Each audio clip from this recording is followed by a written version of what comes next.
Selamat pagi. Kita masih belajar dalam daring matematika.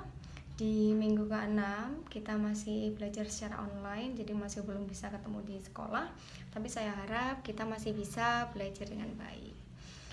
Akan saya lanjutkan penjelasan dari yang sudah dijelaskan minggu-minggu kemarin. Kali ini saya akan menjelaskan tentang inverse matrix. Jadi ada inverse matrix dan ada lagi persamaan matriks.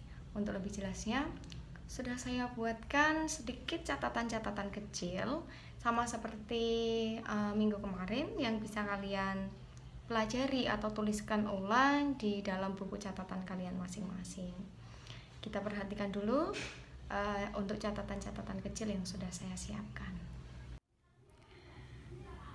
Inverse matrix apabila dikalikan dengan matriks asalnya menghasilkan matriks identitas. Untuk inverse matriks ordo 2 kali 2, jika matriks P adalah A, B, C, D, maka inverse P dituliskan P pangkat negatif 1 dengan P inverse sama dengan 1 per determinan P dikalikan dengan adjoint P. Adjoint adalah kita pindahkan atau tukarkan letak A dan D. Kemudian elemen B dan elemen C kita beri tanda negatif. Sehingga determinan ordo 2 kali 2 sudah kita pelajari minggu lalu. Bisa didapatkan dari perkalian AD dikurangi BC. Sehingga 1 per determinan P bisa dituliskan 1 per A kali D dikurangi B kali C. Serta dikalikan dengan adjoint dari P menjadi D min B min C dan A, dengan syarat A dikalikan D min B dikalikan C tidak boleh sama dengan 0. Di sini saya ulangi lagi untuk adjoint P. Adjoint P adalah merubah A dan D atau menukarkan letak elemen A dan D. A dan D dari matriks awal kita tukarkan posisinya. Jadi D dulu, D dan A kita tukarkan, B dan C kita kasih negatif, negatif B, negatif C. Sekarang contohnya, matriks A sama dengan 2, 4, 3, negatif 1. Yang ditanyakan adalah tentukan A inverse. Pertama-tama kita harus cari determinan dari matriks A. Kita cari dulu determinannya dengan AD min BC.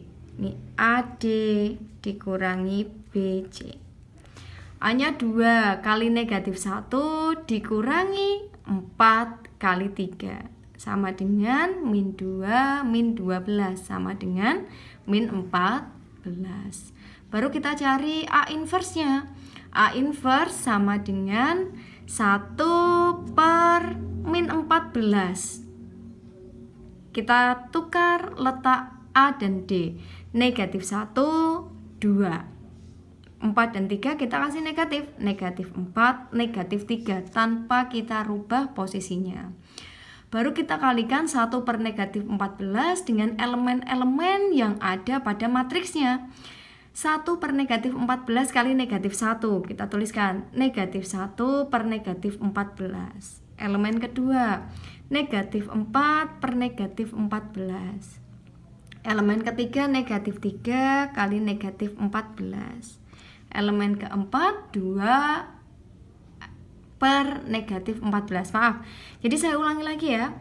Untuk pengalian dengan elemen-elemen yang ada di dalam matriks. Jadi negatif 1 per negatif 14, negatif 4 per negatif 14, negatif 3 per negatif 14, dan 2 per negatif 14. Kita sederhanakan lagi, karena sama-sama punya negatif, kita tuliskan jadi 1 per 14, 4 per 14, 3 per 14, dan yang terakhir negatif 2 per 14. Harus tetap ada tanda kurungnya. Sampai sini boleh. Kalau misalnya mau kita sederhanakan lagi, bisa. Kita sederhanakan yang masih bisa disederhanakan. 1 per 14 tetap tidak bisa disederhanakan. Sekarang ke elemen yang kedua, sama-sama bisa kita bagi 2. 2/7. Elemen yang ketiga 3/14. Dan elemen yang terakhir negatif 1/7. Jadi mau sampai sini boleh, sampai sini juga boleh. Selanjutnya kita ke aplikasi matriks. Jadi aplikasi matriks adalah perhitungan matriks dapat digunakan untuk menyelesaikan soal sistem persamaan linear dengan langkah-langkah sebagai berikut. Ini saya tuliskan satu-satu. Yang pertama, kita tuliskan dulu koefisien variabel dalam bentuk matriks. Yang kedua, ubah bentuknya menjadi perkalian matriks koefisien dengan matriks variabel. Kemudian yang ketiga, kalikan kedua ruas dengan inverse dari matriks koefisien dari arah sebelah kiri. Jadi suatu persamaan A1X plus B1Y sama dengan C1 untuk persamaan yang pertama, dan persamaan yang kedua A2X plus B2Y sama dengan C2. Kita bisa tuliskan menjadi bentuk matriks. Jadi kita tuliskan koefisiennya, kita tuliskan sendiri-sendiri. A1 B1 kita tuliskan di atas, A1 B1. A2 B2 kita tuliskan di bawahnya, A2 B2. Kita kalikan dengan variabelnya.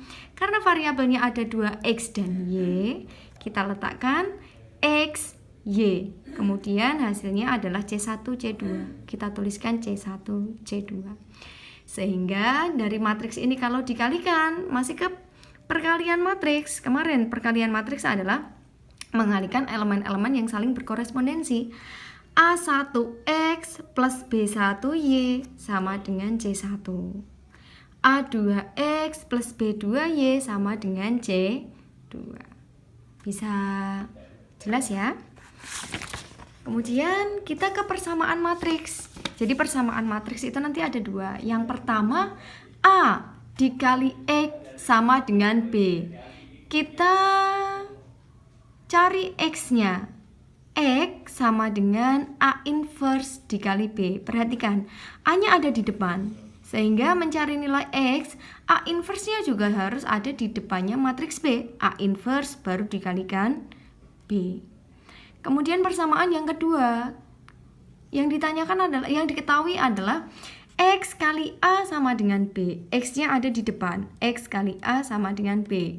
Jadi mencari X-nya, karena A letaknya adalah di belakangnya X, A inverse juga harus kita letakkan di belakangnya B.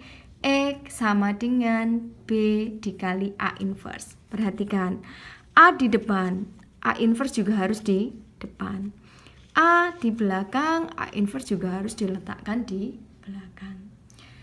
Contohnya, diketahui matriks A 6, 4, 5, 3 dan matriks B 6, negatif 2, 4, 3.